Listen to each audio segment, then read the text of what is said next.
Ano ang purslane? Ang purslane, nakilala rin sa ibang pangalan, gulasyman or ulasiman. Ang purslane ay isang napakakaraniwang mga damo na matatagpuan sa Pilipinas sa mga husay na lugar at ito rin ay nangyayari sa lahat ng mainit na bansa. Dito sa Pilipinas madalas nating binabalewala ang mga damong ito ngunit sa ibang bansa ang mga damong ito ay mahal at pang-export. Mga benepisyo sa kalusugan ng purslane. Ang purslane ay pinakamahusay na ginagamit para sa pagkonsumo ng tao bilang isang berdeng gulay na mayaman sa mga mineral at omega-3 fatty acids. Ang omega-3 fatty acid ay isang precursor ng isang partikular na grupo ng mga hormone. Maaari itong mag-alok ng proteksyon laban sa cardiovascular disease, cancer, at ilang malalang sakit at kondisyon sa buong buhay ng tao.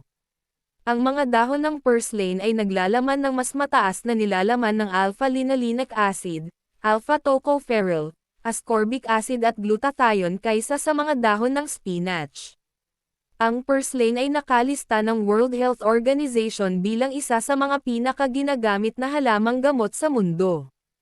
Ang purslane ay naglalaman ng maraming antioxidant, tulad ng Vitamina A. Pinoprotektahan nito ang iyong mga mata pati na rin pinapabuti ang iyong immune system. Mahalaga rin ito sa kalusugan ng iyong mga organo dahil sinusuportahan nito ang malusog na paghahati ng cell.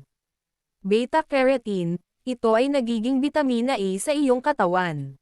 Ang kakayahan nitong bawasan ang bilang ng mga libreng radikal sa iyong katawan ay maaaring makatulong na mabawasan ang iyong panganib sa kanser.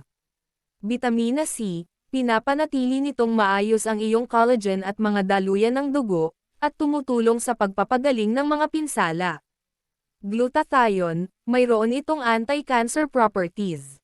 Ang mga dahon ng purslane ay naglalaman ng mas maraming glutathione kaysa spinach.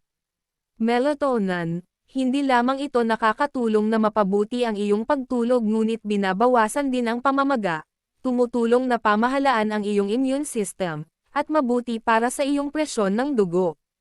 Betaline, bagamat higit pang pag-aaral ang kailangang gawin, ang natural na substance na nagbibigay ng purslane stems ng mapula-pula nitong kulay ay lumilitaw na may mga katangiang antiviral, antibacterial, at antifungal. Mababang panganib ng kanser. Ang purslane ay naglalaman ng ilang mga compound na nalink sa aktibidad na anti-cancer. Kabilang sa mga ito ang flavonoids, alkaloids, at polysaccharides, isang uri ng natural na carbohydrate. Ang mga naunang pag-aaral ay nagpapakita rin na ang ilan sa mga makapangyarihang sangkap na ito ay maaaring balang araw ay magamit upang gamutin ang kanser. Ngunit marami pang pananaliksik ang kailangang gawin. Ang mga omega-3 fatty acid ay matatagpuan sa isda, hindi karaniwan sa mga halaman. Ang purslane ay isang pagbubukod. Sa katunayan, ito ang may pinakamataas na naitalang antas ng omega-3 fatty acids ng anumang planta na nakabatay sa lupa. Ang mahahalagang taba na ito ay maaaring suportahan ang kalusugan ng iyong mga arterya at makatulong na maiwasan ang mga stroke, atake sa puso, at iba pang uri ng sakit sa puso. Ang mga omega-3 fatty acid ay maaari ding makatulong na mabawasan ang iyong panganib ng demensya at ilang uri ng kanser, kabilang ang kanser sa suso. Ipinakikita ng mga pag-aaral na ang pagkain ng purslane ay maaaring mabawasan ang iyong asukal sa dugo sa pag-aayuno, bagamat higit pang pananaliksik ang kailangang gawin. Ipinapakita ng ilang data na ang purslane ay makakatulong sa mga taong may mataas na body mass index, BMI, na mawalan ng labis na timbang. Ang pagkuha sa isang malusog na timbang ay isa sa mga pinakamaganda na paraan na maaari mong pamahalaan ang iyong asukal sa dugo at maiwasan ang mga komplikasyon ng diabetes. Ang purslane ay isa ring maganda na mapagkukunan ng dalawang mineral na mahalaga sa kalusugan ng buto, calcium at magnesium.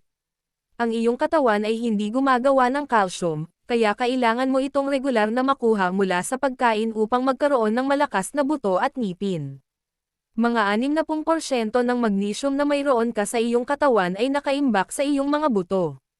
Nakakatulong ito sa paggawa ng mga sel na bumubuo ng buto at kinokontrol ang isang hormone na tumutulong sa iyong katawan na gumamit ng calcium. Ang pagkuha ng sapat sa parehong mga mineral na ito ay maaaring mapabuti ang iyong skeletal health at maiwasan ang mga komplikasyon mula sa osteoporosis at pagtanda. Iba pang mga benepisyo ng purslane. Ang mga naunang pag-aaral ay nagpapakita na ang mga natural na sangkap sa purslane ay maaari ding makatulong sa pagpapagaling ng sugat, kalusugan ng atay, mga isyo sa gastrointestinal, tulad ng mga ulcer sa tiyan, mga impeksyon sa viral, mga impeksyon sa bacterial, mga impeksyon sa lebadura, ngunit higit pang pananaliksik ang kailangan pang gawin.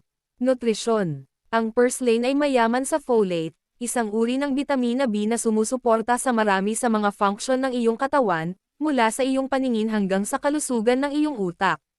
Inirerekomenda ng mga doktor na kung ikaw ay buntis, dapat mong layunin na makakuha ng hindi bababa sa 400 micrograms ng folate araw-araw dahil nakakatulong ito na maiwasan ang mga depekto sa kapanganakan.